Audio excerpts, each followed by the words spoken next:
Good afternoon, good evening, landscape professionals, irrigation professionals, green industry professionals, everybody that's involved in the green industry. My name is Eric Jones, better known as the Turf Teacher.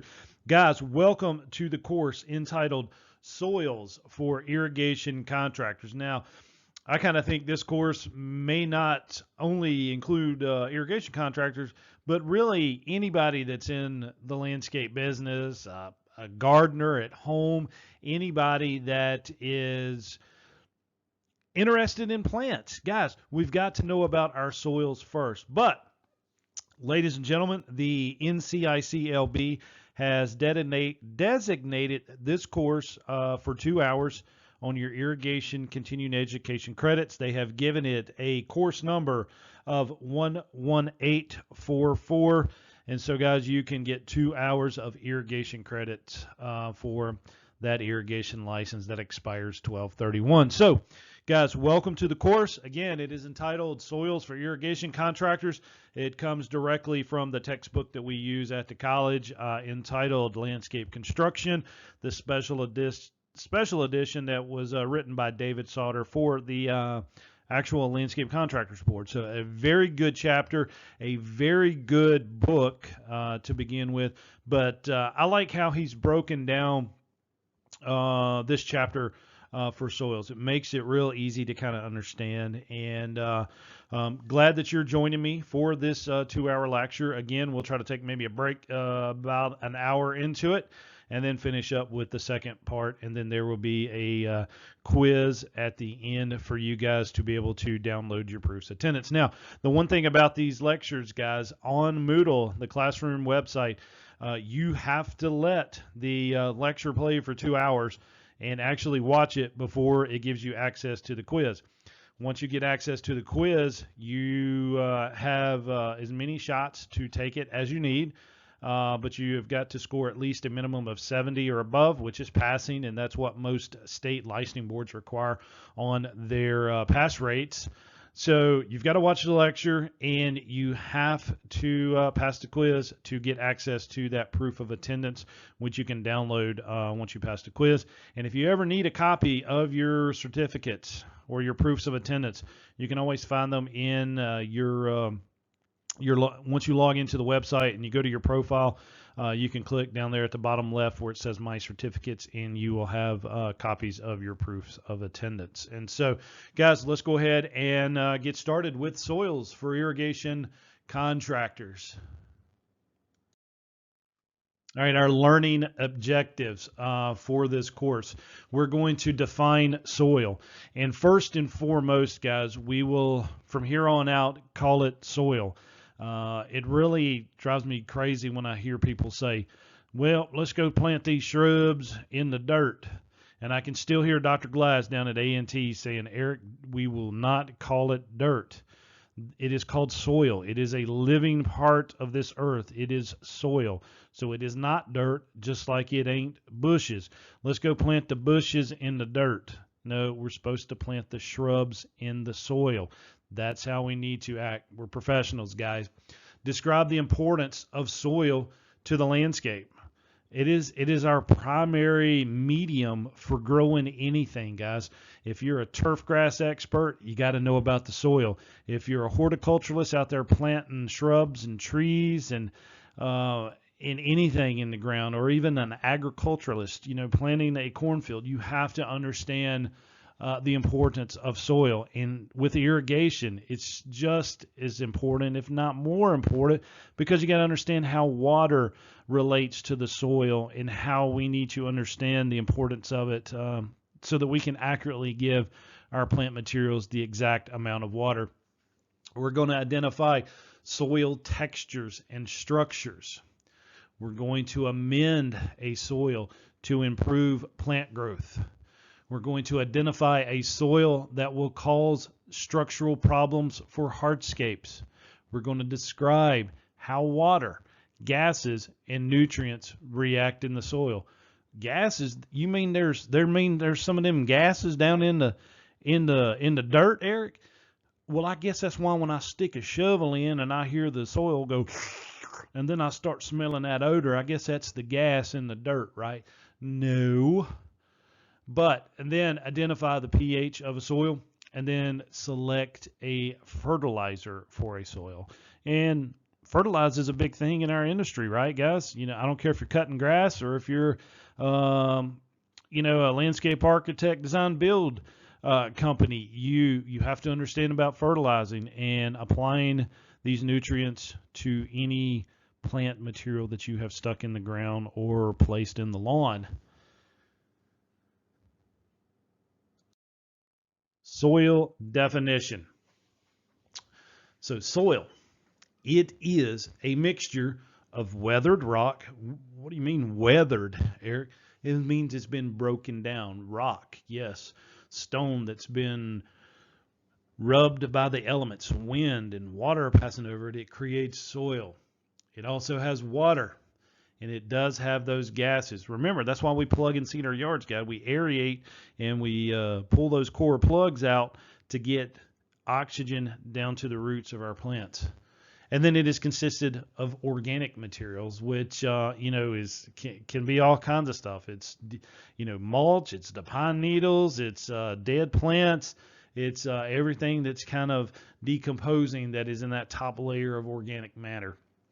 And then soil, it is capable of supporting plant life. Yes. Now, yeah, I'm sure y'all have heard of hydroponics. That's actually raising plants not in soil but in water. And you won't believe how many people call the college all the time asking, do we have a hydroponics program?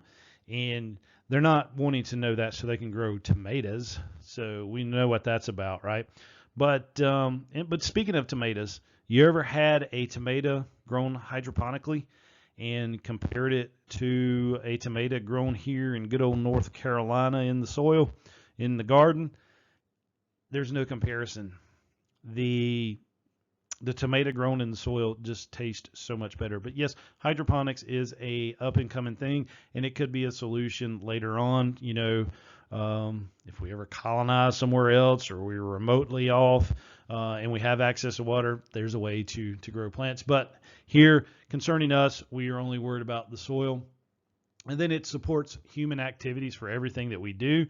Guys, from getting in our car, driving on the road, the type of soil underneath that road has to be prepared and everything. The food that we eat, the recreation that we do, the structures that we live in, all starts with the soil. When we dig footings for our house, it comes down to the soil. Is the soil able to support us? Are we having to excavate out, an area that's just super wet and bringing in dry soil and compacting it? If you listen to my site grading and drainage lecture, we talked about the house that we built down in the Meadowlands, where we built a house on top of an underground spring, basically. We had to remove all the muck. We brought in dirt. We sheep's footed it in, and we were able to dig footings and then have a house actually on a basement. So there's all kinds of ways to do it. But, guys, everything that we can think of starts with soil.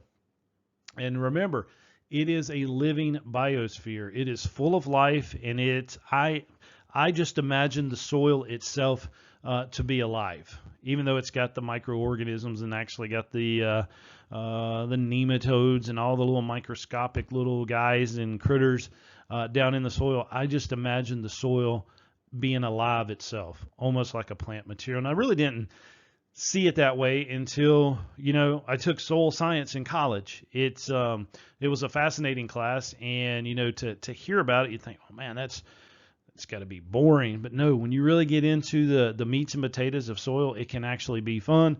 I don't think I would ever want to get a PhD in it, but it is some cool things that most of us don't know about the soils. We do because we're green thumbs, right? So the importance of soil. For the landscape industry, we are going to rely on it for stability, for site construction. You can see here the skid steer. There looks like they're filling in maybe like a planting bed or something up against a brick sidewalk. But it provides pretty much everything that we do, from building a gazebo to planting a tree, guys, we have to understand the soil. It is our growth medium for our plants, for our turf grasses, pretty much anything that we're planting, and then it is the foundation for hardscapes. Now, remember, we have to compact our soil. We have to put down a gravel base when we're doing these hardscapes, but it all goes back to making sure we have good compacted soil. And how are you going to compact soil if you don't understand the basics of soil? And there's just some soils that we're not going to be able to put hardscapes on. We're going to have to do some amending. We're going to have to do some excavating. We're going to have to get down to subgrade. We might have to bring in some field dirt and compact it. All of this stuff plays into our business every single day, guys, every single day. So soil, when it supports plant growth, it provides anchorage. Soil is the structural medium for plant roots to grow and spread and to provide stability. It's what's holding that huge Quercus alba or white oak in your front yard up. It is giving it that stability. It's like a weight. I look at it as a weight holding down that tree and not letting the wind pick it up and blow it off, but it's holding it down. Water, the soil texture and structure hold and make available water that a plant needs to survive. And so that's where the roots are actually uptaking the water, is through the soil, guys. It's so important for that. Oxygen. Plants require oxygen for respiration, and a well-aerated soil provides that gas exchange. Hence, that's why we plug and seed in the fall, so we can give our grass roots that gas exchange and allow the nutrients to get down to it and allow water to absorb down into it. We're doing this every single day, and we're aerating our turf grass because of the soil. Not really for the grass, right? It benefits the grass, yes, but we're uncompacting that soil when we aerate or core aerate and allowing that gas exchange. The nutrients. Plants need 16 different nutritional elements that the soil stores for plant growth. And what are those major ones? Well, NPK for 3 of them, correct? But soil as a structural support. The soil can support a load or withstand stress without deforming excessively. And we can prepare these soils to actually do patios, the walls that we build. We got to dig a footer or foundation and pour the footings and build in a foundation for any type of wall. Yes, on our walkways, we have to prepare the soil for that. And then structures or any other landscape element. We have to dig down, get down to the footers, pour the footers, and then build our structure on top of it. But, what's the one thing that the building inspector is going to come out and inspect when you're building a structure? The footers is the first inspection that you're going to have. They're going to come in, they're going to take a pry rod, and they're going to make sure that they can't get down into it and that it's good and compacted. And you've got a good hard footer that you can fill with concrete. And, digging a pool here, you got to dig out for that, make sure it's compacted under that, because that's a lot of weight, with the pool, the actual pool itself. And then when you fill it full of water, you've got to have good subgrade and good soil for that. Actually, a nice, pretty picture there too. And then the soil effects on erosion, the type of soil and any treatments applied to it. You need to reduce soil loss by wind and water, and so a good cover crop. Even though here we've got a very steep bank, I would actually hate to have to mow that all the time, but not too bad with some of the mowers that we have now. And you can see the actual, the straw berms there, keeps the soil in place. It's not going to let it all wash down and wash into the pond at the bottom. But I've seen, and just think about this, you see when it's funny when you start seeding a yard or a large commercial site and you get ready to have the straw blower and everything, what starts to happen when you get out the straw blower? It never fails. It seems like there's going to be a windstorm, right? It gets real windy and you start seeing all the dust flying and everything. Well, that is erosion itself too, guys, by wind. But you can add soil binders to prevent this.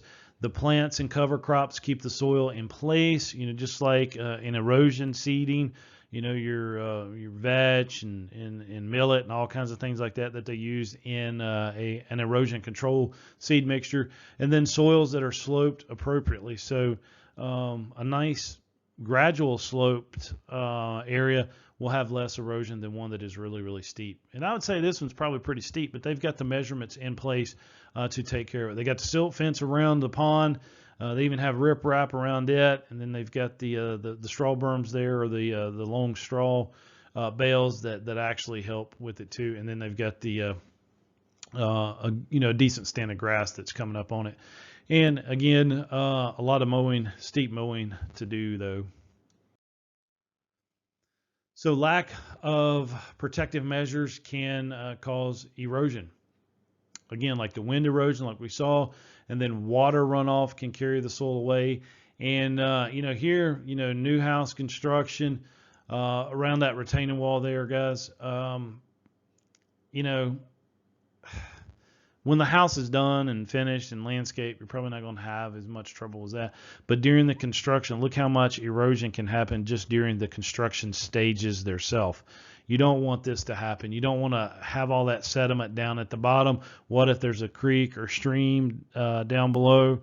When we were building houses down in the Meadowlands, they actually had a sediment control officer go around and do inspections. And if you didn't have silt fence up, if you didn't have the proper matting when you seeded the yard, because this was all, it was full of creeks and streams and ponds, and on the golf course, everything had to be protected. And I agree with that 100%. We need to protect our streams, our inlets, and keep the soil on site, because guess what? It's just costing you money. You're either going to have to bring in dirt, or you're going to have your grading contractor do more, work with the skid steer to smooth that out. So it's best to keep it on site and keep it in place. But the poor sloping of soil surface contributes to both wind and water erosion. Understanding your soil, again, the soil matrix, the soil composition is very complex. It is composed of solids, liquids, gases, microorganisms, all these living creatures. If you stick it under a microscope, you'll be like, and then decomposed plant and animal matter. And when I first heard that, I remember I was a little guy there, talking about, what makes up all the organic matter and stuff. I'm like, well, they're like, it was all the dinosaurs that died. You heard that early on in elementary school, and yes, that's a part of it. Maybe when I'm dead and gone, maybe I'll become part of the earth, and that'll be some strong fertilizer, I think. So maybe a lot of knowledge going back into the soil. Doubt it. Just kidding. But that top organic layer is, your plant and animal matter, which is some good stuff. The soil matrix, here's a good picture of it. 50% of it is solid, and out of that solid part, you're going to have about 45% that are minerals, and then 5%, which is the organic matter, and then 25% is going to be liquid. And then 25% of it is going to be air, or the gases that all plants need for air exchange. And so good pie chart there on it. And that is your ideal soil composition. So, it's going to vary. Like I said, water there is 20 to 30. We'd like to have about 25. Same with air, 20 to 30. Minerals 45, organic around 5% for your ideal soil composition. And your solid matter, 45% of the mineral content, it is the parent material from the weathered rock, and it depends on what part of the country that you live in that you'll have the different parent material. The 5% organic matter, You have your living roots, you have the decomposed plant and animal matters again, and then the living organisms themselves that are living in the soil. And like I said, guys, I feel like the soil is alive. It is what provides us for everything that we need. You know, growing up and then as a kid, you always just think the dirt, that dirt ain't important. Well, dirt in our industry, guys, like I said, is the most important thing. And it's one of those topics that there's a lot of experts on the soils out there. Like I said, there's a lot of there's a few PhD programs in soil science out there, but it's just one of those things we just didn't want to learn.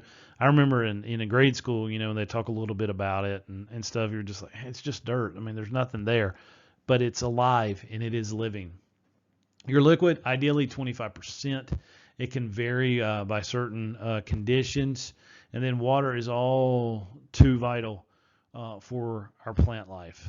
Without it, without the soil having the water in it, we're not going to be able to grow anything. But it is used to dissolve the nutrient elements in the soil, makes it available for the plants. It is good for transporting the elements throughout the plants. Remember that the water and the nutrients, being transported up through the xylem and phloem of a plant. That plant's got to eat, it's got to drink, and it goes up through the phloem. It's pretty cool, and it assists in gas exchange, and it also helps to cool the plant. When that plant pulls the water up through it, you've got your evapotranspiration, but it's bringing in that water. It helps cool the plant, but it loses water as that water escapes as a gas. And it is very important for photosynthesis. And if it's good for photosynthesis, that means it is 100% good for us. We couldn't leave without it. And so the liquid balance in the soil is critical to the plant health. The soil's texture will create pore space. The number and size of pores will determine how much water can be held or percolate through it. And then water percolation will pull the oxygen into the soil. So if we have good aeration in their soil, we're going to get that water through it, which will actually pull oxygen down into our roots, and it creates that healthy soil environment. An overabundance of liquid in the soil can cause plant stress or even death. I mean, it can actually drown. There's just too much water there. They're not getting the gas exchange that they need. And it can also cause soil failure. Too much water, those footers aren't going to support the weight of the structure.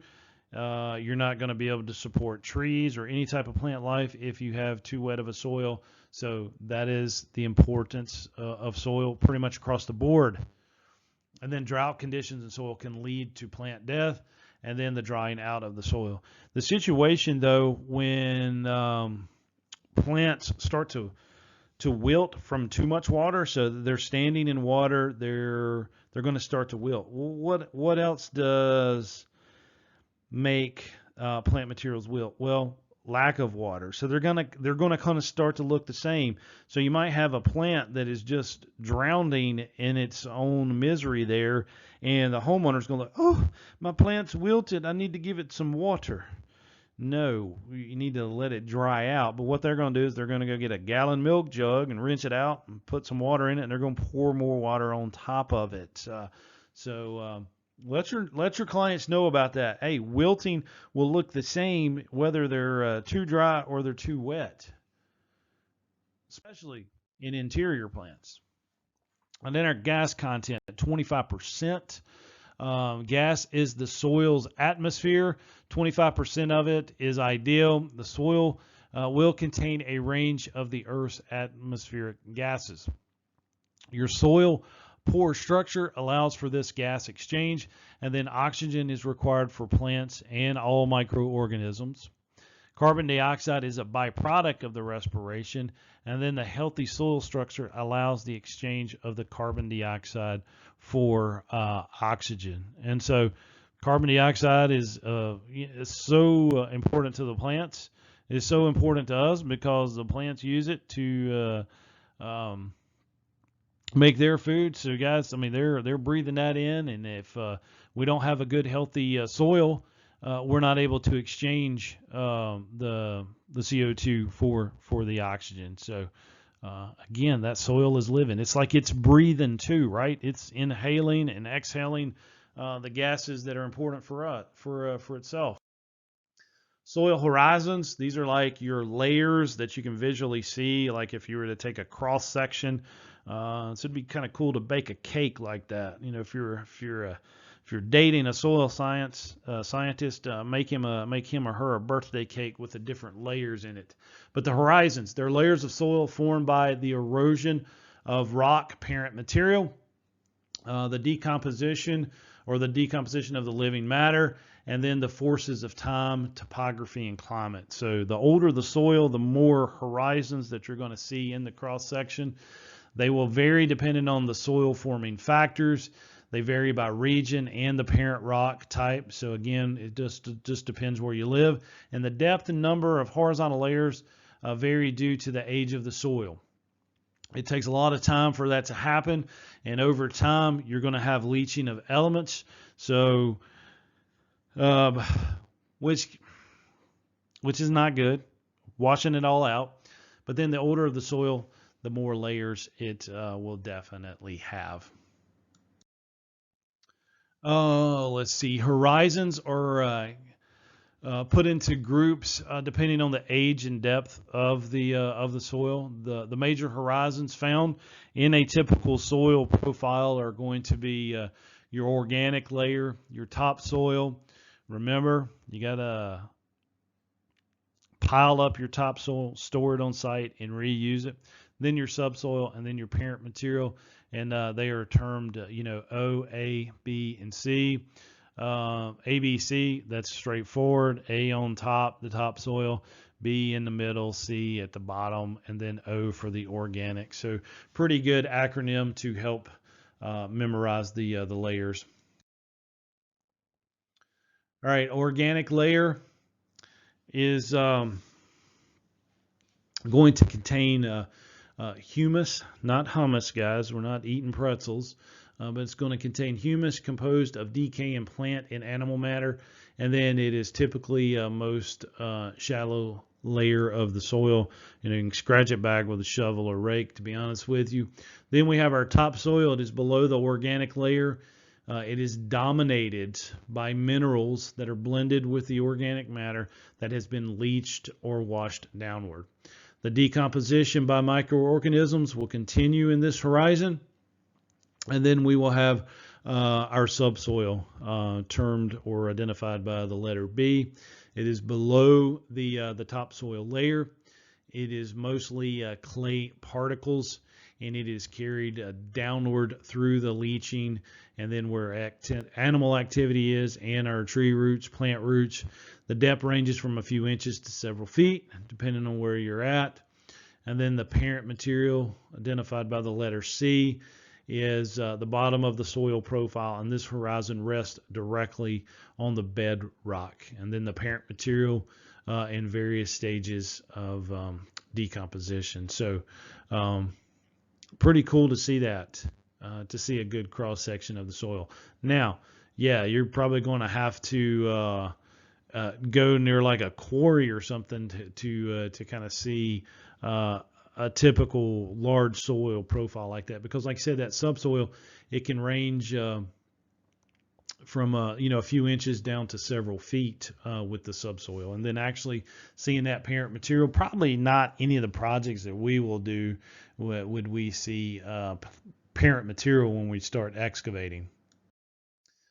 Now, all right, so we're to soil texture, guys. We're about 1/4 of the way through this lecture. So if you wanted to pause a minute and take a break and then come back to it, that's kind of what I recommend doing for these 2-hour classes that the board proves them for. And it really does. It takes, the grading and site drainage lecture was an hour and 47 minutes, and we'll see what this one gets to by the end of it. So usually in class, it'll take 2 full hours to go over it.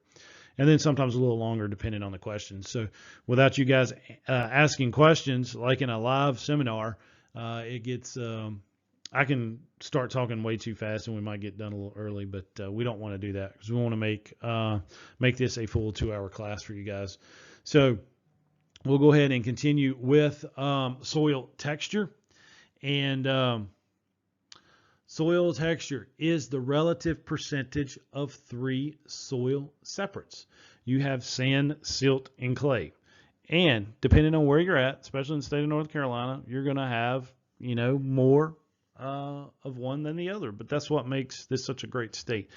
I'm here in Forsyth County, Winston-Salem area, so we have more clay soils than anything. We have that red dirt, as everybody likes to call it. And then, you get down to the beach, you've got the sand, and then you've got some of the silt soils or the sandy loam soils, so that it's just depending on where you're at. The soil texture combined with other materials will determine how well the water will flow through the soil and how much will be held by the soil. It also determines how well gas is exchanged. It'll determine the soil fertility, the soil's ability to support plant growth, and then the soil ability to support landscape projects. And so, but guys, we've got ways that we figure this out. I mean, we're building, down there at the beach, sandy stuff. I mean, they're still building huge hotels. I mean, they're having to get down to that bedrock. They're driving pylons down into it.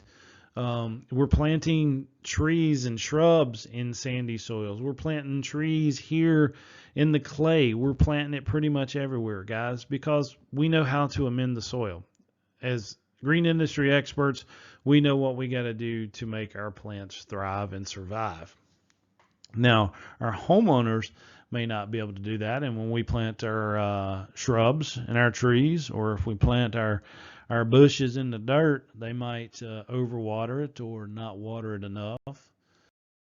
So you've got to educate your customers. Wow. Never thought of that, really, but that's what we should do, right? Soil separates. Again, the sand, silt, and clay. Sand is going to have the largest particle. And I remember the first time I heard this, I'm like, no way. Sand is like the smallest. Because you know what I was thinking? I was thinking just like a country boy. I'm sitting here thinking about this red clay we got here in Winston-Salem. And all I can do is think of big old red dirt clods that I pick up that's as big as my fist. And I'm like, you don't tell me, Professor, that sand is the largest soil particle. That's bull crap. I got this big old, I said, I've got mud on these boots right here that's bigger than sand particles. But I wasn't thinking. I was truly green in the green industry. I didn't know what I was talking about. But sand is the largest, even though it looks to the eye the smallest. And then silt is your medium particle, and then clay is the smallest part. And to hear that clay is the smallest particle, because I just keep thinking about the big chunks of mud that I would bring into the house, and my mama would scream my head off. But it's the truth. It is the truth. And I'll never forget that. And I think it's funny. You guys might be sitting here thinking, oh, he's stupid. But, I just remember mud being on my shoes. I said, sand never stuck to my shoes. I mean, like big chunks like that. It would be those little tiny things that I'd drag in the house if we were down at the beach or something. But landscapers need to understand the soil separates. The size, arrangement, and the aggregation of the soil separates make texture a valuable measurement for landscape professionals. Will the site need extensive soil modifications to put a building on or to do some planting in? We've got to be able to figure that out. Now, yes, we're going to do a soil test, and I recommend doing that every year for your turf clients. I recommend doing it for any type of landscape installation that you're going to do. You do it, you send it off to the Department of Ag or take it somewhere to, one of our local labs. Site 1 can do it for you. And some of the other fertilized places would probably offer that service for you as well, because they're in the business of selling you fertilize. But you need to do your soil test, and you need to understand this texture. And you can do something as small as the ribbon test in the field while you're there doing a site inventory. But these physical characteristics of the separates. You've got sand. It is the largest particle. It's going to be from 2 to 0.05 millimeters. So big, right? I'm thinking small, but yes, it's big compared to the others. The silt is going to be anywhere from 0.05 to 0.002 millimeters. And then we have clay, the smallest, which is 0.002 millimeters, and it's smaller. So basically, it's almost hard to see. What you're seeing is a bunch of these pushed all together into clay, and that's kind of why it's sticky. You can almost pick up some red clay and pinch it between your fingers, and it feels a little moist. It feels a little sticky. So the feel, sand feels rough and gritty when pressed between the fingers. The silt will feel smooth to the touch without any stickiness, almost salt, kind of like silt and silk, right?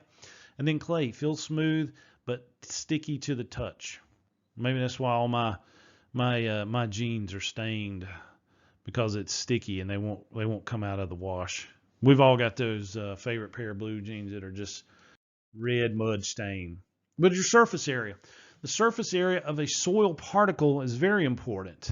This will determine how much water molecules can be attracted to it and held to it. It's dependent on the nutrient storage, and the more surface area means more water and nutrient storage and availability. So that's going to make clay the most popular for that, right? And think about it. I didn't really think about this till I read an article. I can't remember which magazine it was, but I remember the professor was from, I think it was from the University of Georgia, I think. Now don't quote me on it, but they were talking about the square footage or the surface area of a turf grass, of a healthy turf grass, and how healthy that is for the environment. That turf grass has more surface area than our plant materials, and then even some of our trees, because you look at a thick healthy lawn, how much surface area of plant surface is in a healthy turf grass, and it removes so much carbon dioxide from the environment. So a good healthy stand of turf, guys, is beneficial to the environment. I mean, green spaces, but then you've got the people that say, but then you've got to mow it and all this, and you're putting all these fertilizer on it, and it is so environmentally friendly. And then you have some states that are paying you to take it out. Grass is good. But these small size particles and the massive amounts of them make for a more surface area per volume of soil. And then these clay heavy soils have more water and nutrient holding capacities. And so, guys, we can throw a little bit of peat moss and cow manure in that red soil, and we can make a pretty good planting bed, right? And it does really well. And it's good for warm season grasses. It's good for our fescues. So I'm proud to say that I've got some red clay here in my backyard. And I've had a lot of people that move into the state and kind of just find it disgusting that we have this red clay here. But I'm a proud redneck that's got proud red dirt. Our pore size. The shape of these separates dictates the amount of size of our pore space. These sand particles are spherical in shape, so they're kind of rounded. I mean, you can pick up sand in your hand and you can almost see it. They have large pore space created between them, and then there's the smaller amount of particles per volume of soil. So water is going to flow through it quick. You ever been at the beach and it come up a rainstorm, and the water, I mean, it'll look 30 minutes later, it looks like it has never rained. The sand's already dried out. And even high tide, high tide comes in, wets down the sand. 30 minutes later, the sand's already hot and you can't hardly walk on it barefoot again. And then the silt particle shapes, they vary. The pore space is inconsistent, but they can hold water or allow it to pass through. So you've got a kind of a good medium there. And then the clay particles are flat. They stack tightly. The pore space is small with strong molecular bond. And the high colloidal impact or bonding strength for water and nutrients. So again, that clay, that red clay, guys, is it's not a bad thing to have. Not at all. Our soil texture triangle. And I'm sure we've all seen this. We've either seen it at a Department of Agricultural seminar that you've been to, or if you've went through a horticulture program or ag program, you've studied this pretty extensively. This one's from the U.S. Department of Agriculture. And the visual representation of the proportion of soil separates to each other. And they can see this in this triangle. And so there's 12 soil texture classifications. We have sand, sandy loam, sandy clay loam, sandy clay, clay, clay loam, medium loam, silty clay, silty loam, and silt. So 12 different texture classifications. And then you can tell when you do your soil sample, an ideal soil analysis would be sand 60%, and then silt max 10%, clay 30%. That is ideal. And then there is a soil sample with 4 test average yield where they had sand at 41%, silt 28, and the clay 30. And so it's right there, kind of where those red triangles are pointing to the to a clay loam right there, almost right on the clay loam and medium loam line.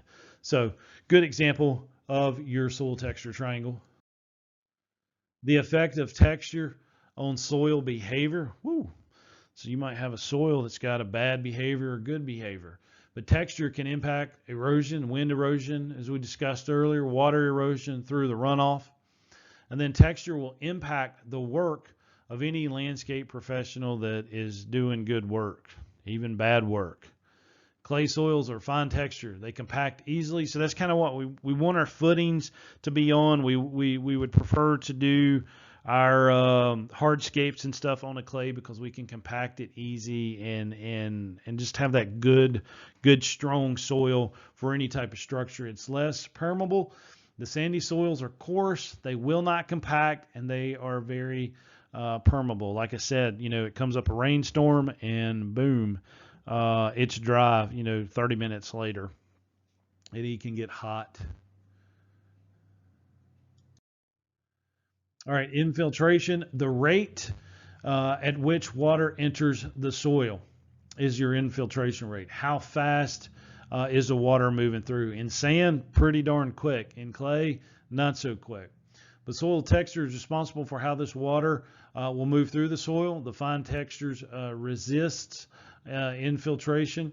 The coarse texture soils will allow the water to enter very easily and pass through it very easily. The permeability, the rate at which water moves through the soil.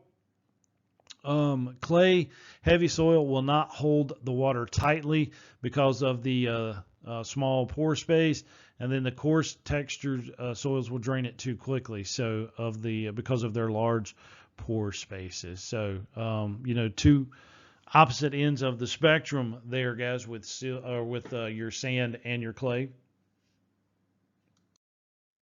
Erosion, loss of soil by wind and water, and then adjusting the soil texture can help to control erosion. So we can actually help with that, guys. We can add amendments to it to prevent water erosion and even wind erosion. And then compaction, or our workability. For a construction site, avoid soils that do not compact well. It depends on where you live, right? Large amounts of sand will shift when compacted. Large amounts of silt will settle after construction. And then the clay heavy soils compact well and provide good construction bases. So like I said, and you would think that where we've got good clay soils, we'd have our larger cities, right?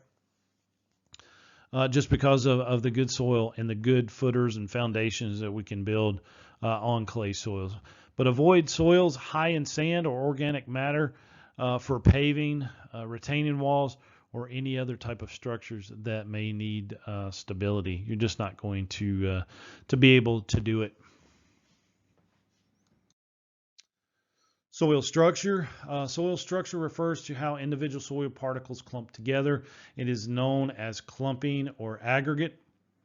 when they are bound together by organic substances, iron oxides, carbonates, silicas, and other substances. The individual units of soil are known as a PED or PEDs, and the soil behaviors are based on shape and size of these PEDs. And this is pretty cool stuff. So PEDs, they are naturally occurring soil aggregates.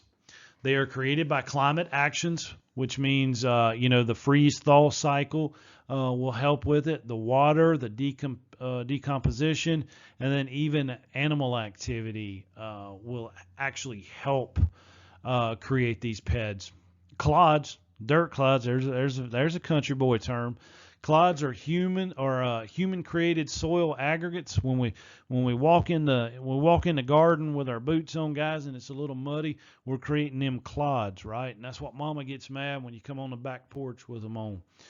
But human activity of the tilling or excavation and clods require action by nature or handwork to restore the soil workability and structure. And it's just like with our strawberries, right before we do our plastic culture and install the plastic, if the soil's too wet, they're going to form clods when we windrow it and put the plastic down. It's got to be dried out. It's got to be wet, but dried out enough not to clod. So it gets finicky, man. There's that time in September where we're like, whoa, just needs to stop raining for a little bit, and we can throw some water, the correct amount of water. But if it rains too much, and then they come and plow it, and then we do the windrowing, and we'll get clods. And so we really had a bad year a few years ago with strawberries because of rain and because of the clods underneath it. And usually when you walk on that plastic culture, the plastic, it really it's supposed to feel like a pillow.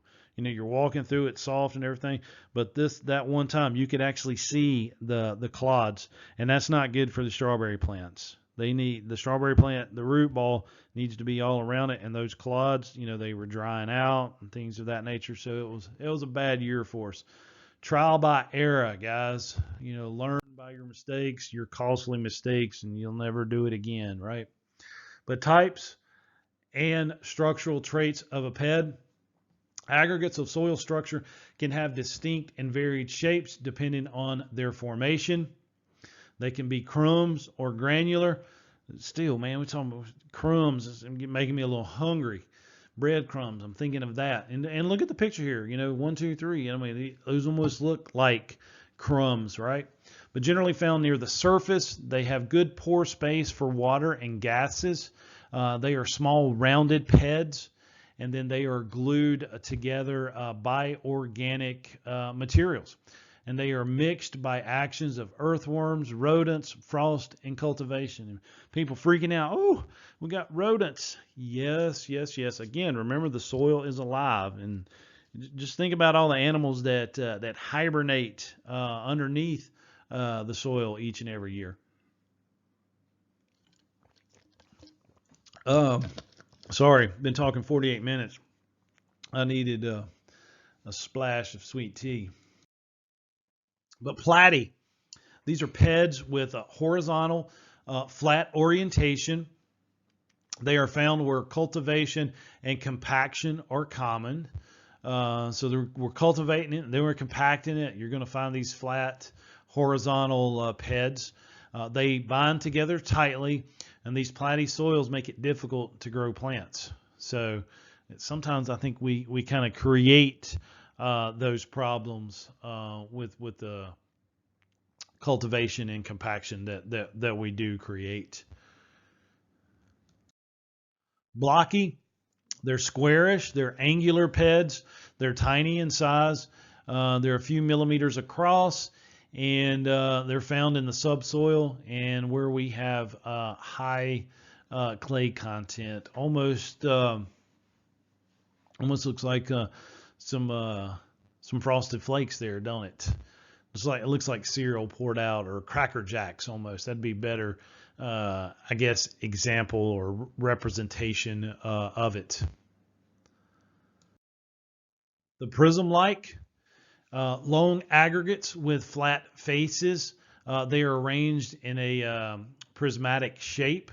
They are common in clay soils, and yes, we can go probably walk outside my house right here, and find a sample of this closely related to columnar soil structure, and then the columnar will have the rounded tops on the PEDs itself. Structureless, they lack identifiable PED type. They include the non-consolidated sand, the heavily compacted or overworked soils. So yes, the soil can be overworked, and I guess that's probably why farmers, come up with the idea of crop rotation. The saturated clay or the massive structure, and these heavily compacted and saturated clays are likely to be categorized as clods. There we go, dirt clods, guys. And how many times do you're working late and it's nasty and weather, and you get those dirt clods in your new pickup truck, and you get mad. Then you bring them home to mama because they're still on your shoes, and you walk on the back porch, and she's ready to kill you because you messed up that back porch. Soil consistency. All soils' ability to resist deforming or pulling apart when the pressure is applied. Consistency will vary if the soil is wet, moist, or dry, and then measured by applying pressure to a sample between the thumb and the forefinger. And so you can calculate this ability to resist deforming. You can test the soil stickiness, and that stickiness is important to landscape construction professionals because it can determine the suitability for a base, or those footers or that pad that you're building on top of, and then if the soil will be difficult to work with. You get that sticky soil, it might form some more of them dirt clods. And look here, almost like they're doing a ribbon test. And so what we're going to do is we're going to place approximately, looks like 25 grams of soil in our palm. We're going to add water, and then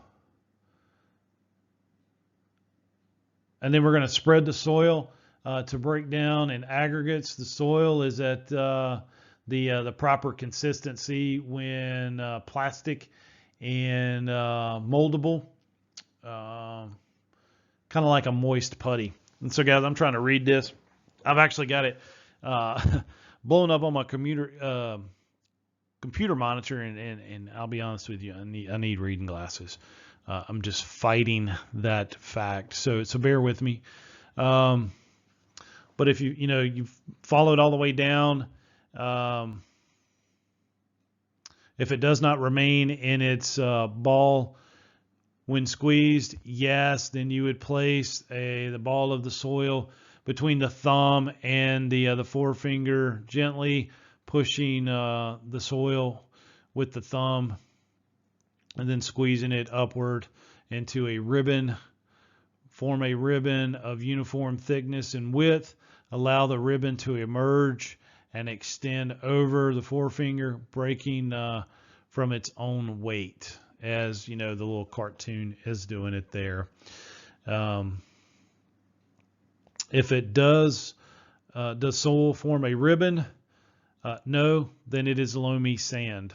If yes, does the soil make a weak ribbon that is less than 2.5 centimeters long before breaking? Yes. If yes, we'd move on. But if it's no, does soil make a ribbon 2.5 to 5 centimeters long before breaking? Yes, no. And so, guys, you can follow this along. Screenshot this on your computer, and just kind of follow this along. This is a good thing to have. I would keep it in the truck. And so you can kind of go to someone's house or a construction site and kind of see what type of soil you got. But you can determine whether if you have a loam, clay, silty clay loam, silt loam, sandy clay loam, or sandy clay. All of those circles at the very bottom. And I'm not going to read each and every one of those, guys, because, like I said, screenshot it. But the ribbon test is good. And I don't know if you've even got the book by Sauter, but I'm sure he's got a pretty good picture in here. I know in the textbook that we used to use, he had some good diagrams of that to show us. But this book was put together directly for the Landscape Contractors Board for the pre-licensing exam. Soil tilt, the stability of a soil to support a crop. Soils soil's ease of tillage. How easy is it to till? The soil's fitness as a seed bed, and I love prepping seed beds, guys, for turf, a seed bed for grass, and I love using a tool that we got called the rock rake. I mean, it just creates that perfect seed bed. I mean, we can go in and take a I mean, the best thing that we do, guys, we got a skid steer, an enclosed skid steer that we can put a like a tooth bucket on it, or we've got like a little plow mount for it that we can drag over a yard, kind of get it tilled up good, then run that rock rake, creates that perfect seed bed. So I'm always thinking about that when we're talking about soil for grass seed. And then the ability to allow root penetration and growth. And good soil tilt is essential to your plant growth. To obtain and maintain good soil tilt, avoid over-tilling, and I've heard that, and you'll hear the old timers and the farmers talk about that. Avoid screening the soil. Avoid tilling at improper times when the soil is wet or frozen. Now, just think about that. The wrong time. How many times have you had a site super or the general contractor, hey, we've got to get in here and get this yard ready. Let's get in here and start tilling it up. And you've seen a monsoon rain the day before, or it's in January and they're trying to get a house sold that's under contract, and you're out there doing it because they got to get the house done. And we know that hurts you. We know that hurts the homeowner because you're going to have to go back out because it's under warranty, and you're going to have to go back and reseed it in the spring and possibly again in the fall. But it's just a time of year. You got to do it. You've got to try to do the best that you can do, especially on new construction, because everything is deadlines, and you've got to get it, you got to get it finished and taken care of for your client builder. But it's the wrong thing to do, but you've got to do it. It's just one of those things you have to make it up later and get it done. I mean, we've been on residential sites that we've had to seed 4 times. You get it out, it floods the next night, and then you got to go back and do it again. It gets too cold, it washes. It's just on and on and on battle. And that's sometimes why I don't like doing new residential construction. It's easier to do it on construction. I mean, new commercial construction, because they're a little more understanding than some of these residential builders. But add organic matter to maintain the good soil tilt. Provide amendments that encourage good structure, and then maintain proper soil moisture levels. Now, it's easy to do if you have an irrigation system. And so, guys, I'm going to pause for a minute. So we are halfway done. We're on slide 40 of 85. So if you want to pause the video, take a break, come back to it. But this is soil water. And so I'm going to continue talking. But soil water. Soil, it is the primary conduit of water to the plant material on site. And listen to that. A conduit. And guys, I mean, it sounds like soil itself is an irrigation contractor.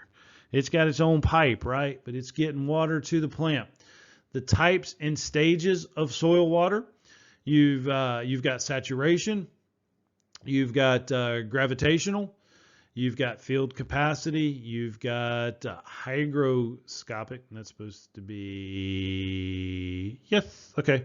And then you got temporary wilting point, and you've got the permanent wilting spot. And that is right. I was thinking, did I do a typo? But it is hygrographic water. When the environmental conditions remove free water from the soil, water will still exist by clinging to the outer layer of the soil molecules. This water is called hygroscopic water, and is not available to plants for uptake. So it's kind of a bad thing, right? So saturation. Saturation is the state where water has infiltrated the soil and filled all the available pore space. Pore, guys. Sorry for my typo. And then from irrigation or rainfall, and then typically temporary in the soil with good permeability. And extended states of saturation creates problems for plants and for the microorganisms in the soil. That's why you'll see them earthworms come to the top on a rainy day, right? Then all of a sudden it quits raining and that sun comes out and they start getting their tan on.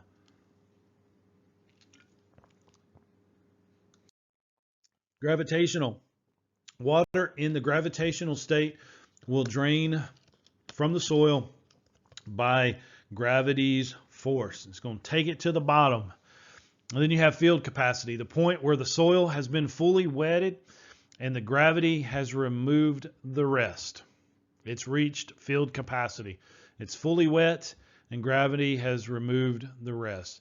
And then our hygroscopic water is unavailable for plant uptake. This environmental condition will remove the free water from the soil, and then the water that remains clings to the outer layer of soil particles.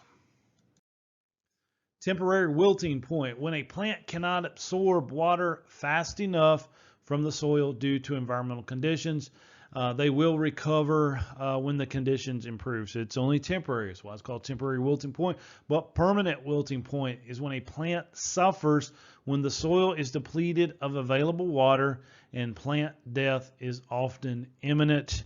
And guess what? Under your 1-year warranty, you're going to be replacing that plant, even though it's not your fault. Even though it's not your fault. And I'll never forget, there was a time that we did a front foundation planting, and the guy was super cool at first. You know, we ripped out his old foundation, we put the new stuff in, and we actually put one of the Rainbird timers that you can get at the big box stores. I'm not fond of any of it.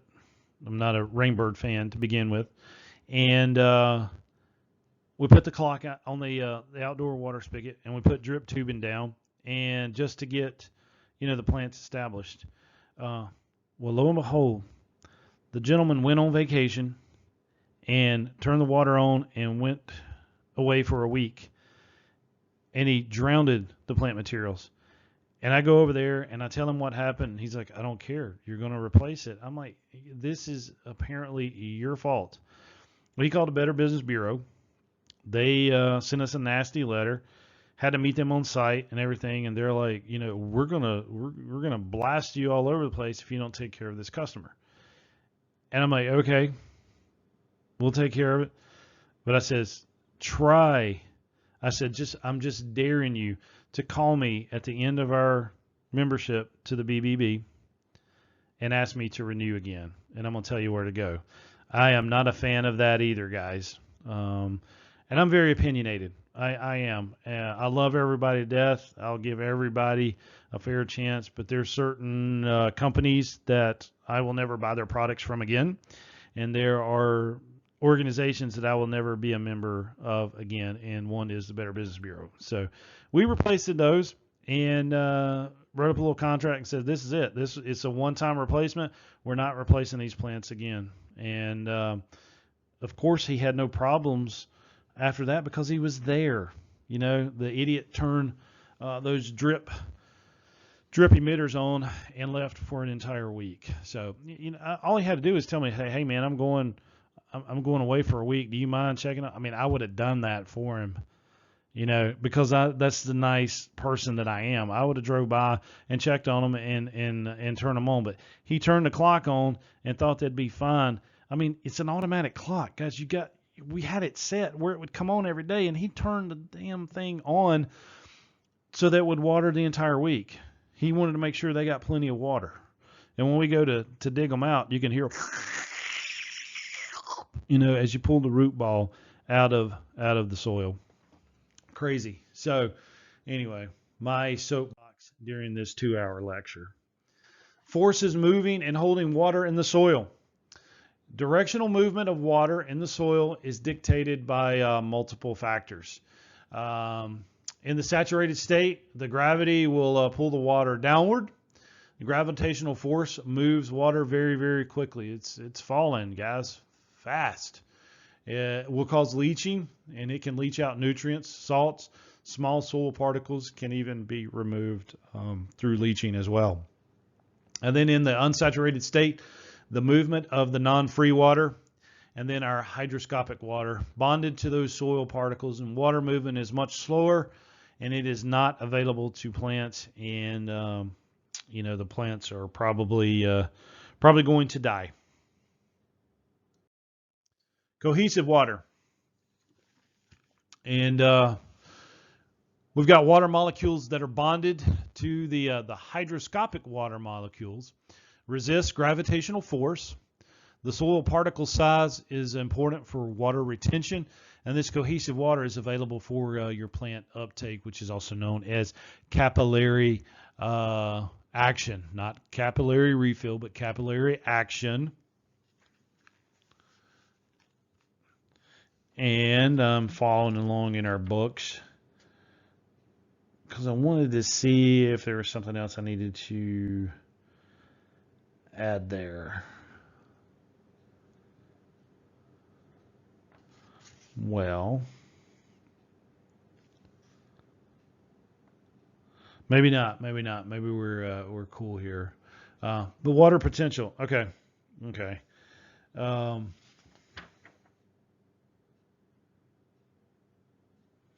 water potential. Water is attracted to the drier areas. It makes sense.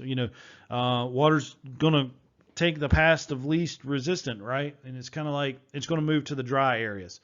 So wet areas are going to be called higher potential. The drier areas are going to be termed lower potential. Water is going to move from those higher to lower potential areas. It's taking that path of least resistant. They see dry soil. It's going to move itself to those drier spots. The available water availability for plants. It is absorbed as it passes by the roots, and it can get it from either irrigation or rainfall. And these plant roots grow and make contact with the bonded water, and then water drawn through the plant either through capillary action or our potential water. And it looks like, guys, we have only 39 more slides to go. Our water holding capacity of soil textures, we have a high clay content soil. These are large amounts of surface area and pore space. The bonding strength of the clay particles may cause unavailability of the water. So think about that. Yes, we think that we have this great clay soil, and we do when it comes to building structures, but sometimes this clay will hold that water so tight that it can be unavailable to our plants. So that's why we have to add our soil amendments to the red clay, our peat moss, our soil conditioner, things of that nature, until it into a depth acceptable. And again, in this area, you need to check those specifications, and you need to check the plan on the planting plan. When they have their details, it's going to tell you how much peat, how much soil conditioner, how much manure that we're going to have to add to the soil, and actually create those good planting beds. The landscape architect will usually specify that for us. And then with our sandy soils, water may pass through too fast, and then the soils can dry out too quickly. So you need to amend it for that so that it can hold it a little bit. I remember one of my students not long ago, he was sending me some Snapchat pictures. He moved down to Wilmington working for a very highly respectable landscape company, and they take these courses sometimes. So if you are listening to me, I appreciate it. I appreciate you hiring my student, and I love to see a married couple that work in the business together, and they have one heck of a business. But my student was sending me pictures through Snap of planting Yopon hollies in the sand. I thought it was cool. I mean, They're at the beach, but you know, Yopons do good down there. But they were planting some whoppers, and he's like, "Man, I digged a hole, and the sand falls back in it so fast." But you know, we had a good laugh, and but they did the right thing. They had the amendments and everything, so it was just funny seeing that. Then you have your silt or loamy soils. There is a variety of particle types and pore sizes. And then there's a mixture of surface area size that allows water to infiltrate the surface and percolate through the soil. And it can be held and available for plant use. So, you know, that's probably a pretty good soil there, guys, right? Even though I love the red clay. Water movement in the soil. And wow. It is a good wetting pattern in various soil textures. Look at that, figure 12.5. Wow, it is. It is in the textbook too. Okay. I'm trying to think, how did I get that picture on the slide? Oh well, a camera phone. That's right. But look, you see the sand, how the water kind of goes through, and then with the loam. And then with the clay, that wetting pattern, that is awesome. That is a good detail. Sand goes straight through. See the arrow pointing straight down. Loam goes to the sides and down, and then clay just kind of goes to the side. And that's why you'll have a lot of runoff on these clay soils. It's not actually able to get down. But sandy soils with large pore spaces, guys, the water is going to move downward vertically from a point of entry. And then your clay soil with the small pore space, it's going to move horizontally from a point of entry. And then your loamy soil, the water moves down and horizontally. So that loamy soil is good for our plants, right? I'll have to admit it. Soil chemistry and fertility. Slide 49 of 85. Plant growth relies on the soil chemistry and fertility. Nutrients are required by plants to grow. There are a minimum of 16 required elements. And plants can only use elements in the ionic form, and the soil must provide these elements, guys. Again, it is the storage house. It is the grocery store. It houses it. It is the bread aisle for your plants. And so in that soil, we're going to have positive or negative charged ions, and these ions are bonded to the soil colloids and the water. So they're bonding to it, they're sticking to it, and it's all coming down to a negative and positive charge. The elements, the 16 elements required for plant growth are water and atmosphere are going to provide the three main ones: carbon, oxygen, and hydrogen, coming from the water and the air that the plants breathe, right? And then the macronutrients. These are elements needed in large quantities for plant growth. And look at that, NPK. NPK. I said it too fast. But nitrogen, phosphorus, potassium, the three that we see on a fertilized bag, guys. And hopefully you should be able to read a fertilized bag and determine how much nitrogen that you're going to put on a turf grass based on the square footage of the lawn and how many pounds of fertilized and active ingredients in the bag. That is some cool math. I love pesticide math. But then you have your magnesium, your calcium, and then your sulfur, your micronutrients. These are elements needed in small amounts, hence called micronutrients. But you have boron, copper, iron. Iron, though, can give a cool green up if you need it. Chlorine, manganese, molybdenum. And I know I always mess that up. I have to pick it up and say, Google, how do you say it? But molybdenum and then zinc.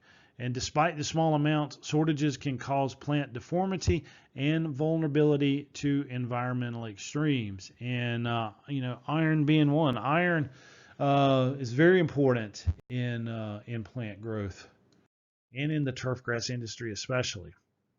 But cation exchange capacity, or CEC, cations are positively charged ions. These cations are in the soil solution and also held by the soil colloids. These nutrients in the soil solution are your cations. Soil colloids hold these elemental nutrients in ionic form for the plants to use, and the soil colloids usually have a negative charge. These negative charge colloids attract the positive charged ions. Opposites attract, right, ladies and gentlemen? And the exchange of one cation for another on the colloid is the cation exchange. And then your CEC, the cation exchange capacity, will measure the total of exchangeable cations that a soil can absorb.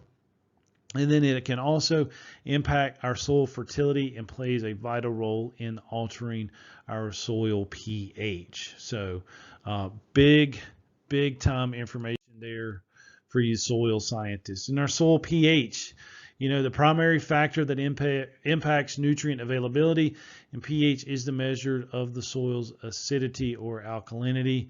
And pH is the power of hydrogen. That's what the pH stands for, the power of the hydrogen. It measures the number of hydrogen ions versus hydroxyl ions in the soil. A neutral soil has balanced hydrogen to hydroxyl ions, and this neutral soil makes nutrients more available.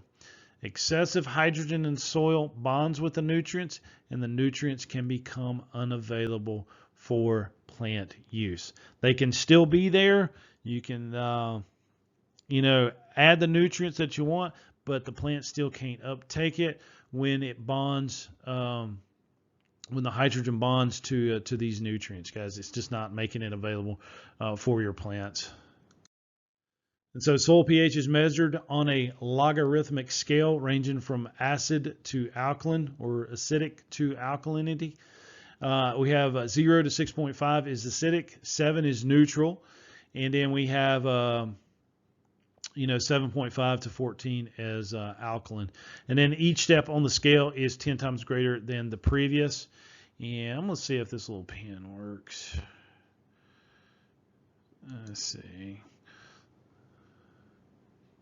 So hopefully you guys can see this, but the difference between here and here is 10 times greater.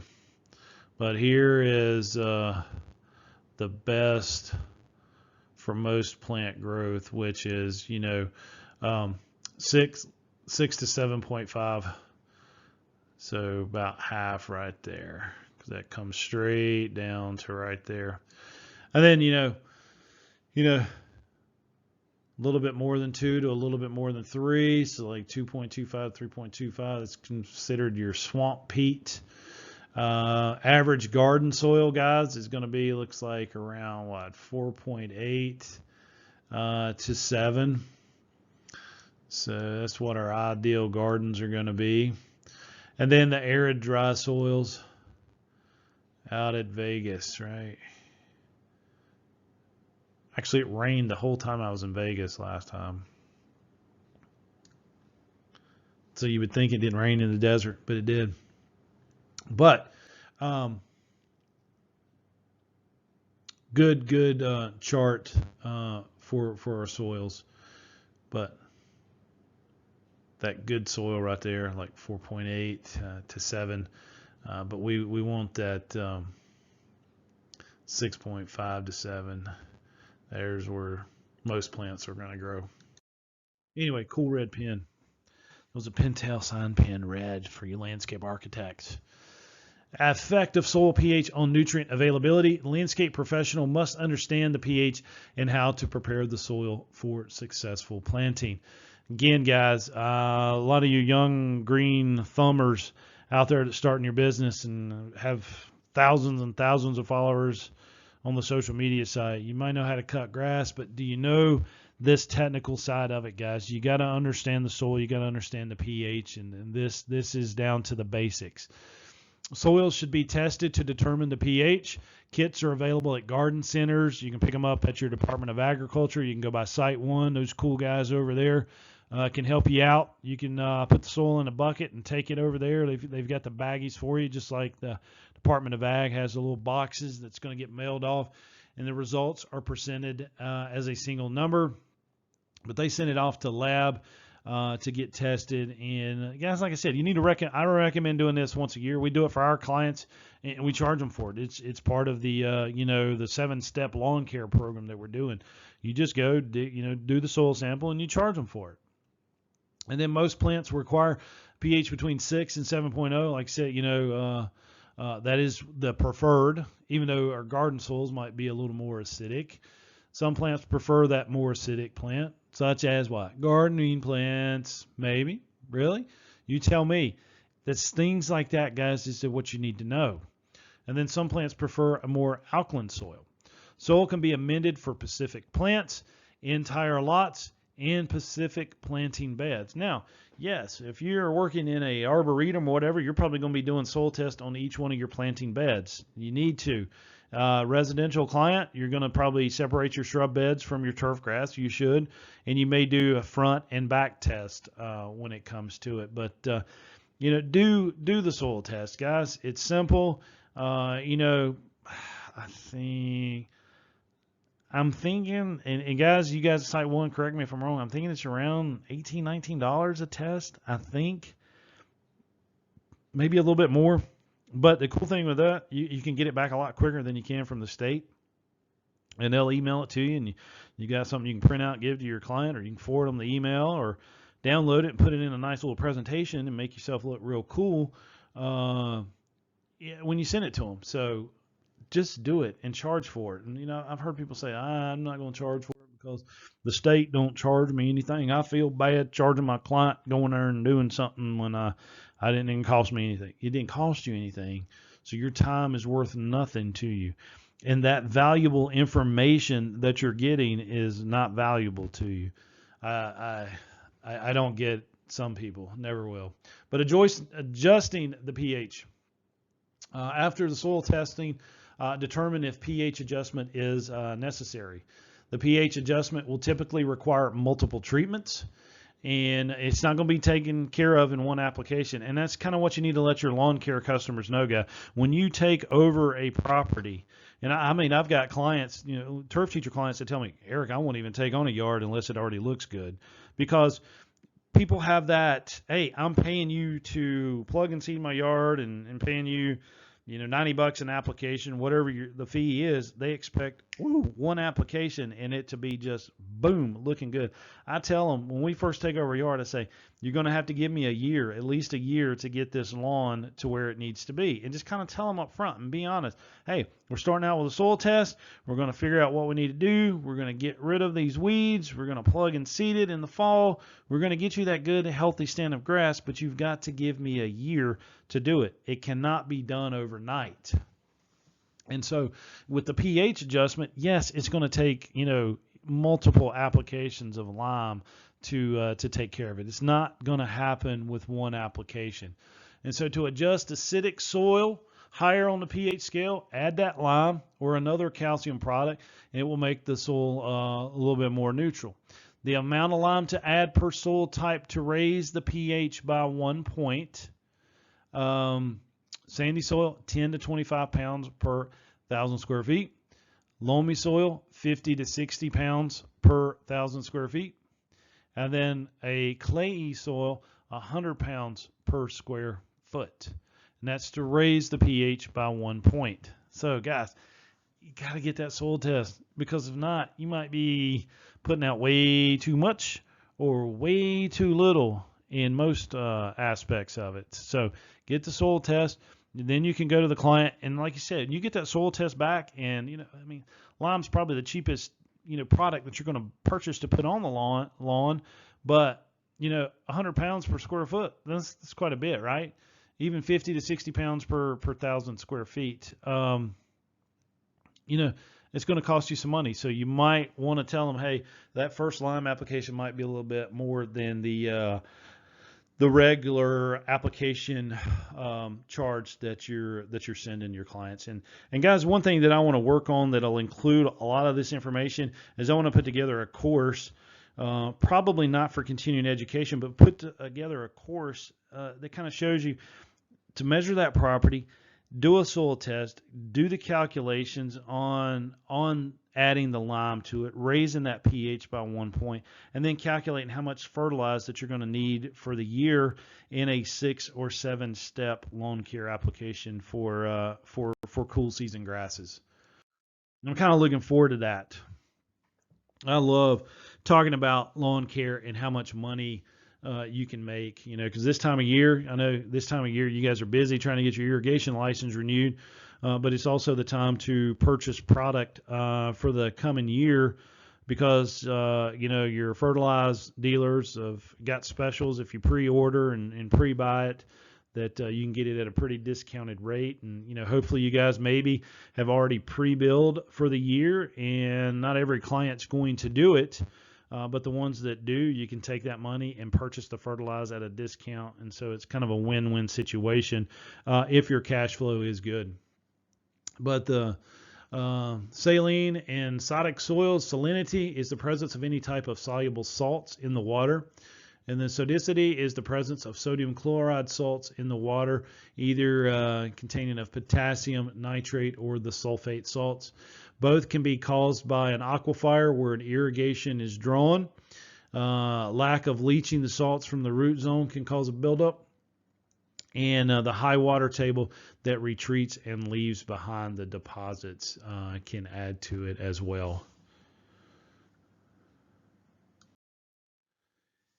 And so the saline and sodic ions both can create problems. You can replace the nutrient ions on the cation exchange. And then the salts will have a higher bonding strength than the nutrient ions. You'll draw the water out of the plant's root zone, and this is through osmosis.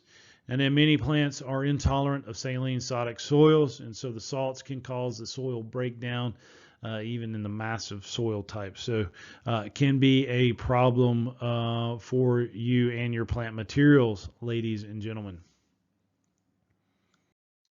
Measuring salt problems. Lab tests can determine the soil salt content, the rating of electrical conductivity or EC test. Lower numbers will indicate few problems, higher numbers indicate severe problems. And then you can measure the sodium absorption rate, SAR, which will indicate the percentage of cations that are sodium, and then the higher numbers will indicate severe problems. And so, yes, I'm sure your Department of Agriculture could do this, and I'm not sure if your fertilizer dealers can do this or not. That's something I would need to make a couple phone calls and try to find out. But if you think you're having that type of problem, you would need to do some type of test such as one of these to see what's going on. Here you have a white crust that forms at the soil surface when there's a lot of saline. And then you have a sodic soil that you'll see a black greasy surface form on top of it. And so this is just, a drive-by, guys, a field measure, the visual eye. Just like in IPM, integrated pest management, visual inspection is key. That's where you start seeing the problems. You may need to do something about it. Correcting salt problems. And address the internal drainage of the soil, guys. Minor problems, add organic matter. Simple to do, can take care of it pretty quickly. Major problems, you would need to install subsurface drainage. A little more lengthy and costly with the pipes and everything else. But then after correcting the drainage, you need to flush to leach the salts from the soil. And then the sodic soils will need added gypsum or a calcium sulfate, and this will help bind the salts prior to flushing them and getting rid of them. All right, organic matter. And so, guys, we're on slide 62 of 85, so I think we have, about 23 more to go, and we're right almost at an hour and a half. So I'm figuring that this lecture will probably end somewhere in the hour and 40-minute range, more than likely. Just like with the site drainage and grading, I think it went to an hour and 47 minutes, which is fine, guys, because the board states that a 1-hour lecture should be 50 minutes, and so if we're doing a 2-hour lecture, then if we're in the 100-minute mark, we should be fine. I kept talking straight through. I told you I was, hey, pause it right here and go use the bathroom. I kept talking, so I am looking at 1 minute and 1 hour, 29 minutes and 26 seconds of continuous talking. And so, congratulations on making it this far and listening to my weird sounding voice. I do appreciate all the support, ladies and gentlemen. I appreciate you purchasing my courses, and hopefully I'm bringing you value. That is the one thing that I hope I can continue to do, and I hope that I've done it from the get-go. I am really humbled by the fact that you guys use me for your continuing education. So again, I thank you from the bottom of my heart. It means a lot to me. And so let's try to talk for about 20 more minutes on 23 slides, and we'll start with organic matter. This plays many roles within the soil, essential to the sound performance of installed plants. A mixture of decomposed plant and animal organisms is going to be your organic matter. The decay is caused by microorganisms within the soil. Those little critters and creatures are actually breaking down that live matter and breaking it down and decaying plant and animal bodies, dead bodies and stuff. It makes for a good mix in the soil. And so it results in a biomass of carbon chains, simple sugars, complex high carbohydrates, cellulose, lignin, and we commonly know it as humus, not hummus. I love hummus, guys. Lord have mercy. I can eat hummus and pretzels and celery, at every meal. Truly love it. But we're talking about humus. And the breakdown within the soil, the humus, colloidal presence in the soil. The humus colloids have negative electron charges. This humus and clay are main holders of soil nutrients, and the humus colloids aid in nutrient retention. They're holding it there. They're making it there for the plants, and these positively charged nutrient ions are attracted to negative charge of humus colloids, and the humus is short-lived in the soil.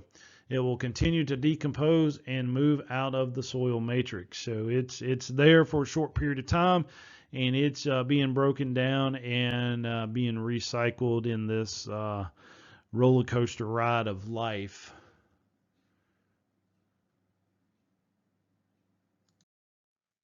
The carbon to nitrogen ratio, C to N ratio, the relationship between carbon-rich and green materials in our soils.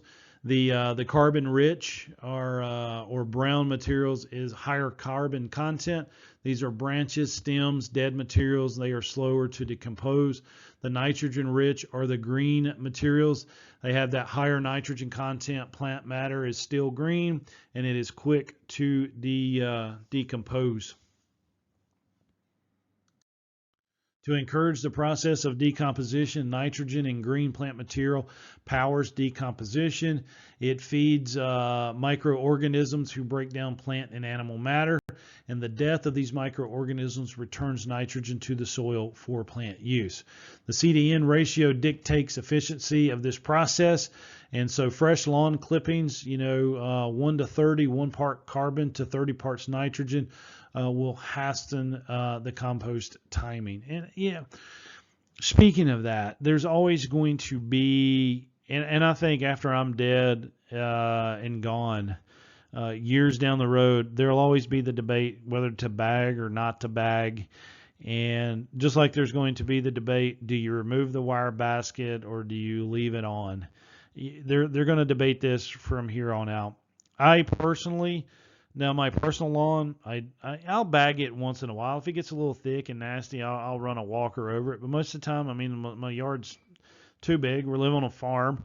I'm cutting it with a turf tiger, and if it gets bulky, I'll vacuum. But most of our residential clients, we bag it, and we used to have a good way to process our grass clippings.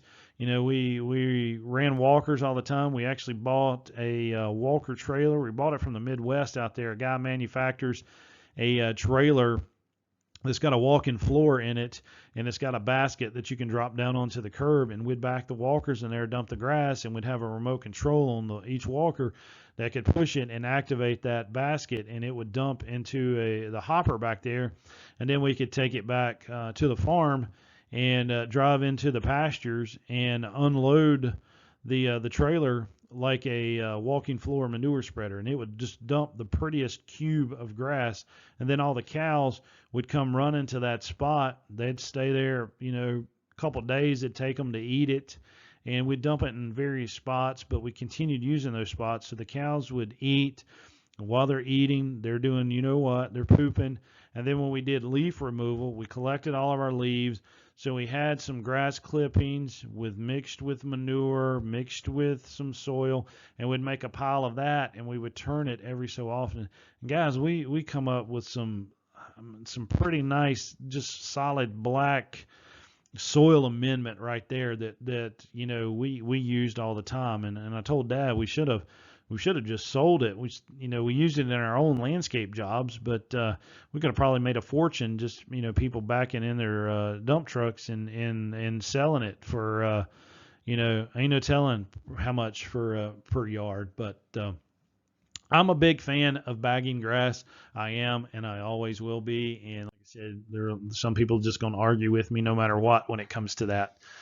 All right, so the value of organic matter in the soil. Organic matter has many benefits for plant growth and life in the soil. It's going to release organic compounds. It's going to create the chelates, pH buffering, glues, plant hormones and chemicals, water holding, soil temperature, colloidal action, and erosion reduction. So this organic matter is beneficial in more than just one way. Look at all that it can do for your soil. And so applications of organic matter, the average amount of organic matter in healthy soil is 5%, but can range from 0 to 20. In North Carolina, it is not uncommon to find soils with less than 2% of organic matter. So depending on where you're at in North Carolina, again, the soil test, everything that you do, visual inspection, site visits, site inventory and analysis, we can figure out how much organic matter's got. And let's add some to it. In normal conditions, soil typically loses approximately 2% or more of its organic matter per year by plant use, erosion, both wind and water, climate change, higher temperatures decompose faster, tillage practices can reduce the organic matter, and then the texture, the coarser textures will speed the decline in it. And so, the sandy soil, they're gonna lose it a lot faster. Loss of organic matter is a natural process of creation and consumption. I mean, it's just a process of life, guys. And landscape professionals will need to replenish this organic matter as part of the natural process. That's why they sell topsoil, they sell organic matter, they sell leaf mulch, they sell composted stuff. And that's why a lot of the cities will have a composting dump. When you collect leaves, when you collect tree branches and stuff like that, they can shred all this stuff in it and make that nice rich organic matter that they can sell back to the residents.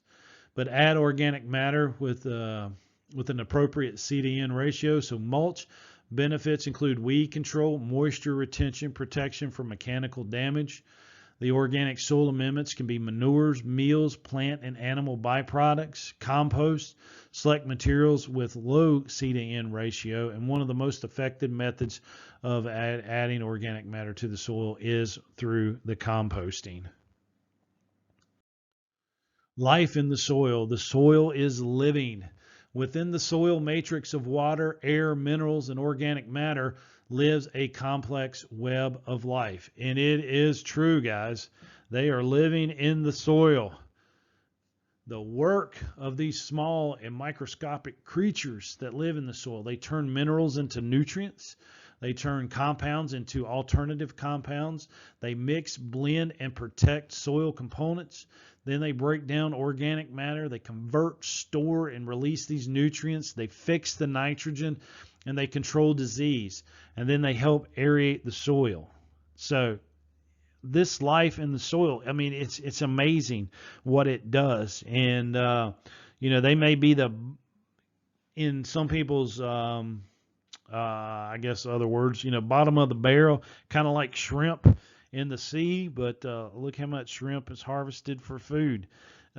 These microorganisms and these things that people probably think of that don't matter much, look what they're giving us. Truly, truly amazing to see what's in there. And these organisms that live and work within the soil, I mean, they're alive, guys. You have the viruses, and then here's another word that I always mess up. It is actin.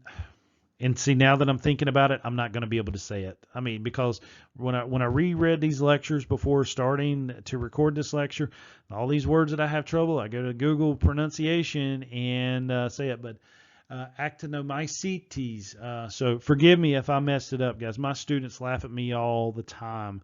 I don't know what it is. When I'm put under the gun like that, sometimes these Latin or these organic names that we come up with are hard for me. I don't know why. But bacteria, algae, protozoa, slime molds, lichens, fungus, nematodes, earthworms, night crawlers, redworms, arthropods, gastropods, centipedes, and even vertebrates that live there. And vertebrate biology was, I think, one of the coolest courses I took at Clemson when I was in a master's program there. Didn't finish it there.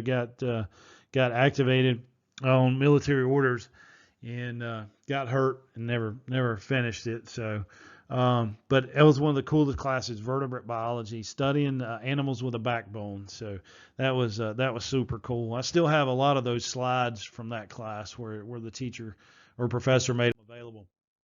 But encourage beneficial organisms, growth in the soil. The practices recommended to maintain a healthy soil.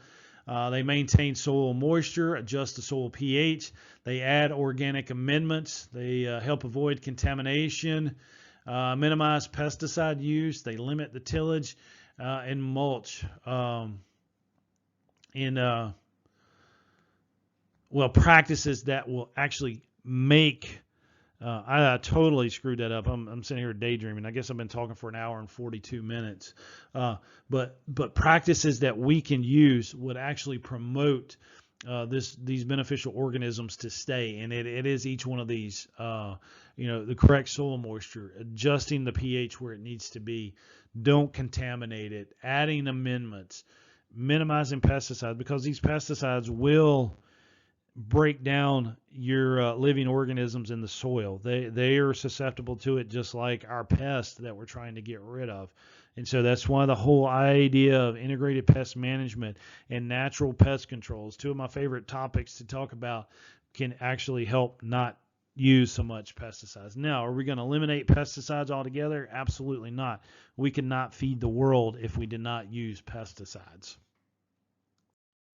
And so fertilizers and fertilization, they provide the basic nutrients needed by plants in a variety of forms and formulas.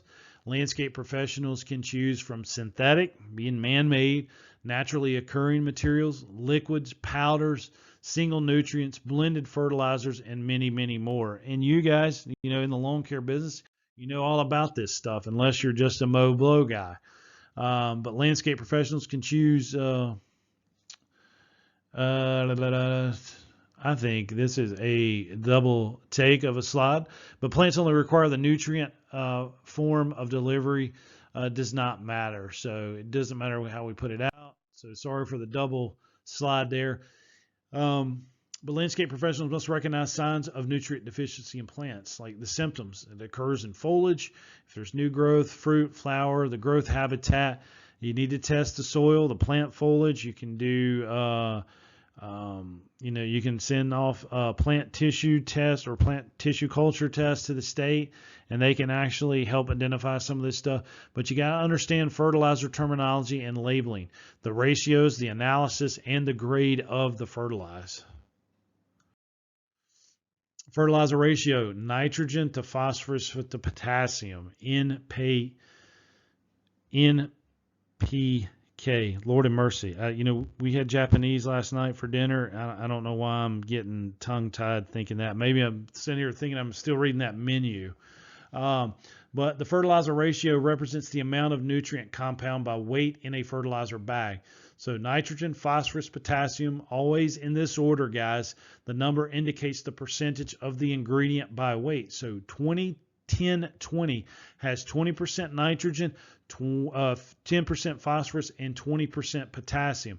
So a 100-pound bag of 20, 10, 20 active ingredient will have 70 pounds of other carrier ingredients, which is your inert ingredients. It's kind of the carrier sometimes. And so let's take a look at it. The total nitrogen, 20%. Some of it is 7.7 is in the ammoniacal nitrogen. The 12.23 is nitrate nitrogen, available phosphate 10, and then the soluble potash 20%. And then you got the others: magnesium, water soluble magnesium. There's even some molybdenum in there, 0.0009%. But guys, study your labels and know this percentage and be able to do the calculation of how much nitrogen to put on a yard. And so fertilizer grade represents the actual amount of usable element in the fertilizer bag. It can be pure element or a compound. So nitrogen, the 7.7% of the ammoniacal nitrogen, the 12.23% nitrate nitrogen, phosphorus, and potassium can be the pure element. So complete fertilizers provide all the macronutrients. Often they'll have all 16 necessary plant nutrients, including macro and micro, and they're blended to provide an overall soil fertility. Fertilizers can be formulated to address specific plant types or blended for multiple plant varieties, for turf, flowering plants, and blended to even address specific deficiencies. And so, luckily we're living in this advanced technologically advanced horticulture profession, guys, that we have the capabilities of doing all of these blends. Effects of fertilizers on pH. Plants thrive in a soil pH of 6 to 7.5 with good nutrient availability. Over-fertilization can move soil pH higher or lower, and then acidic soils disrupt the nutrient availability. Important to check soil pH often when regularly fertilizing. Fertilizer forms. The most common forms of fertilizers in ornamental landscape are liquids, dry granules, and time-release capsules. And yes, this is 100% correct. That's what we use just about every day. There is a full range of forms that includes pressurized liquids, dries, and your slow release. And so methods of application: broadcast, which is your spreaders that fertilize evenly over the soil surface and incorporates it. You putting out your pre-emergent fertilizer in the spring, guys. Your pop-up fertilizer is placed over seed. The plant intercepts it after germination. Fertigation, commonly in greenhouses, and the fertilizer is applied in irrigation water. Pretty cool stuff to do that. In Pro Products, that sponsors my radio show weekly on Tuesday mornings on Turfs Up Radio. They have a cool system where they are, injecting the fertilizer into a existing irrigation system, and then they're using the rust remover. Down south, they have a problem with the rust in the water, and it stains the driveways and stuff. So they put that in there. So pretty cool. Then injected fertilizer is placed below the soil surface.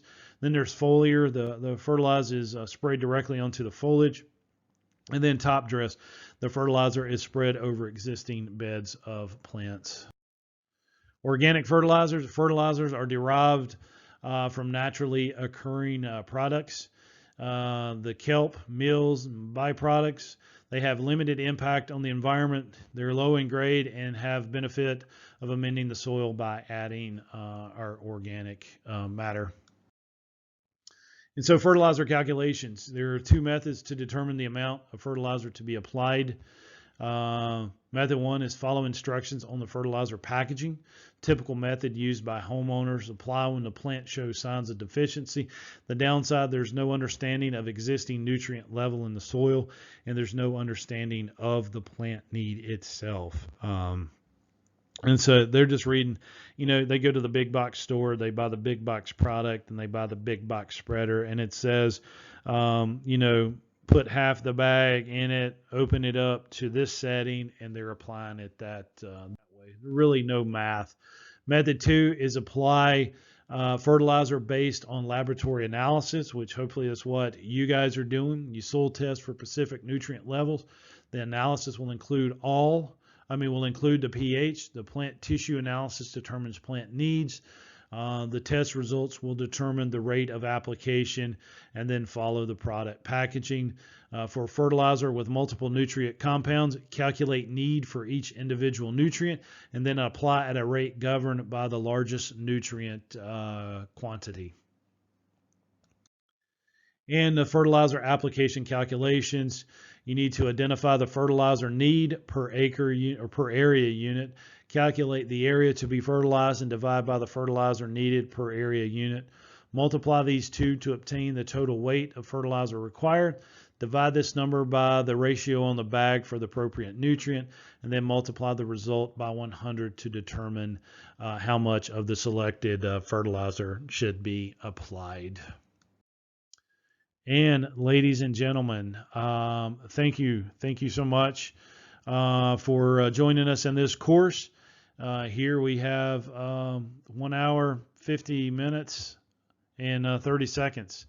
And this was a good topic, guys. This is a refresher, not only for myself, hopefully for you guys. A lot of these basics we forget, and sometimes we just have to renew, just like doctors. They review anatomy and physiology, I think, once every 5 years or something. And so we need to do that as well. And thanks for being a part of the continuing education courses offered by Turf Teacher Incorporated. And I will see you guys in the next lecture. Thank you.